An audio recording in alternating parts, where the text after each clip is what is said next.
Bismillahirrahmanirrahim. Assalamualaikum warahmatullahi wabarakatuh.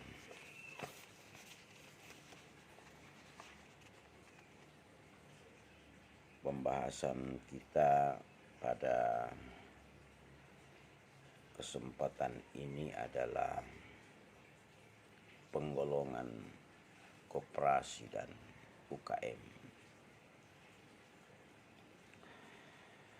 Diharapkan setelah mengikuti mata kuliah ini,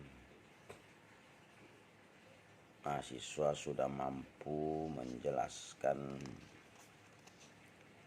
koperasi berdasarkan bidang usahanya, berdasarkan jenis komoditinya, berdasarkan jenis anggotanya, dan berdasarkan daerah kerjanya.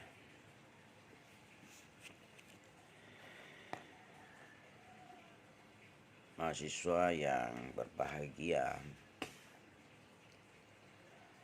penggolongan koperasi adalah pengelompokan koperasi ke dalam kelompok-kelompok tertentu berdasarkan kriteria dan karakteristik tertentu. Jenis koperasi sangat beragam tergantung dari latar belakang dan tujuan yang ingin dicapai oleh koperasi.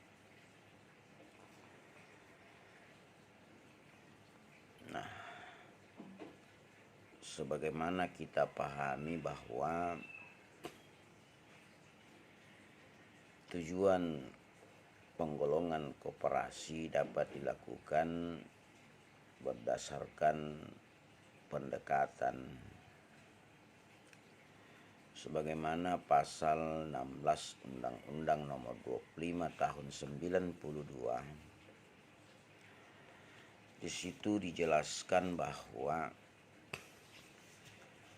jenis koperasi didasarkan pada kesamaan dan kepentingan ekonomi anggotanya.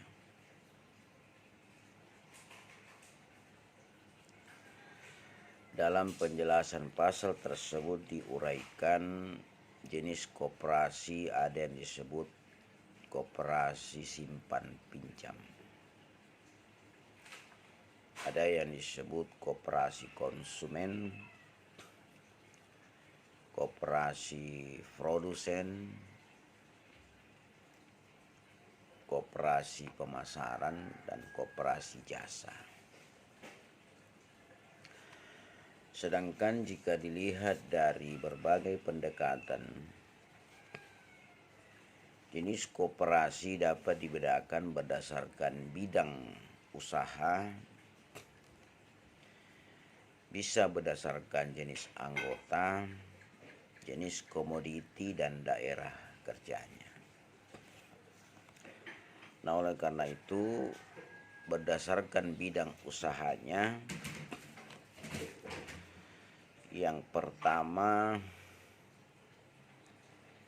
koperasi produksi, yaitu koperasi yang kegiatan utamanya memproses bahan baku atau bahan mentah menjadi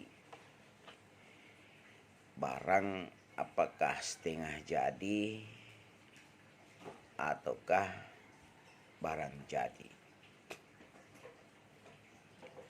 Itu yang disebut koperasi produksi. Artinya ada input, ada proses, ada output, yang disebut koperasi produksi. Yang kedua, koperasi konsumsi, yaitu koperasi yang berusaha dalam penyediaan barang-barang konsumen yang dibutuhkan anggota ataupun masyarakat. Jadi dia bersifat toko yang menyiapkan segala macam keperluan rumah tangga anggota, termasuk masyarakat yang ingin membeli barang atau ingin diberikan pelayanan. Hanya saja sampai saat ini koperasi belum bisa melayani seperti yang dilakukan oleh Alfamart dan Indomaret tentang pembayaran baik berupa telepon, PDAM, listrik dan sebagainya. Yang ketiga ada yang disebut koperasi pemasaran, yaitu koperasi yang dibentuk untuk membantu anggota dalam memasarkan barang-barang yang mereka hasilkan. Artinya anggota membuat produk, lalu koperasi menjual. Kadang-kadang kita biasa mendengar istilah barang titipan. Kemudian yang keempat ada yang disebut koperasi simpan pinjam, yaitu koperasi yang bergerak dalam menghimpun simpanan dari anggota kemudian meminjamkannya kembali kepada anggota yang membutuhkan. Nah, di dalam koperasi ada yang disebut simpanan pokok, ada simpanan wajib, dan ada simpanan sukarela. Kemudian berdasarkan jenisnya, jenis komoditinya, penggolongan ini didasarkan pada jenis barang dan jasa yang menjadi objek usaha koperasi. Ada yang disebut koperasi pertambangan, yaitu koperasi yang melakukan usaha dengan menggali atau memanfaatkan sumber-sumber alam secara langsung tanpa atau dengan sedikit mengubah bentuk dan sifat sumber-sumber alam tersebut. Yang kedua berdasarkan koperasi pertanian, yaitu koperasi yang melakukan usaha dengan komoditi pertanian tertentu. Nah, berbagai macam jenis komoditi pertanian, koperasi diharapkan bisa membantu seluruh anggota yang bergerak di bidang pertanian. Karena selain itu ada juga namanya koperasi peternakan, yaitu koperasi yang usahanya berhubungan dengan komoditi peternakan, antara lain apakah peternakan unggas, sapi, kambing, dan sebagainya. Yang keempat, berdasarkan jenis komoditinya ada juga koperasi disebut koperasi industri dan kerajinan, yaitu koperasi yang melakukan usaha dalam bidang industri atau kerajinan. Ya, kadang-kadang kalau kita ke objek wisata, beragam macam industri kerajinan tangan itu hasil produksi dari koperasi kemudian dijual oleh anggota kepada anggota sendiri dan kepada masyarakat.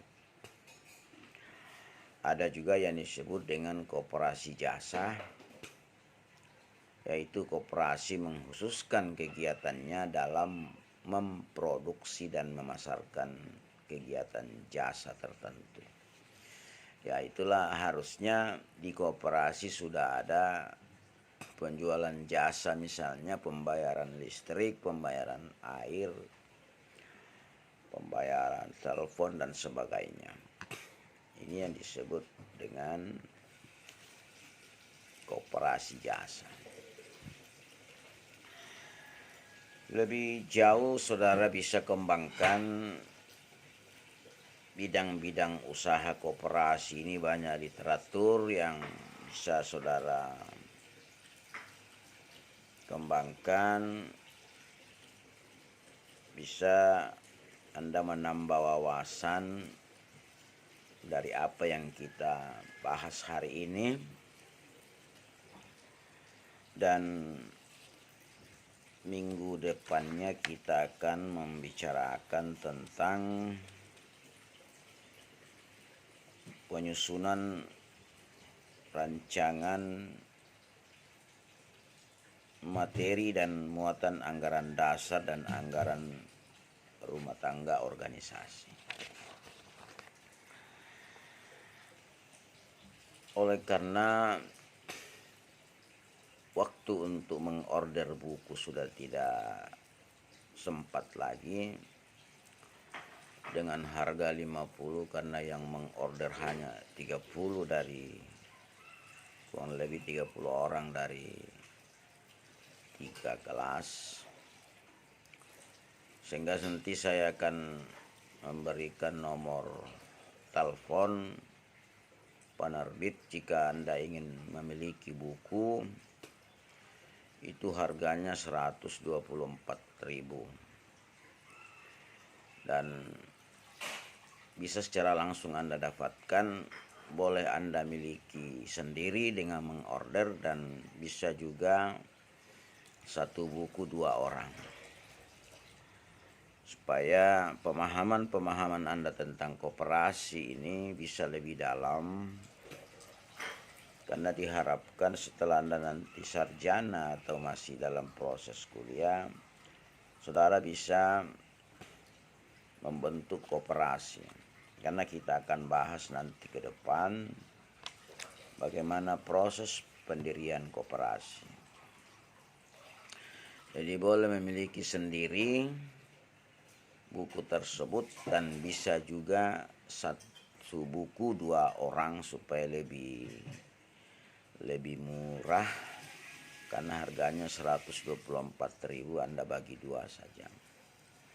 Saya akan menghargai saudara jika Anda memiliki buku itu, sehingga juga merupakan salah satu poin dalam penilaian final mata kuliah ini.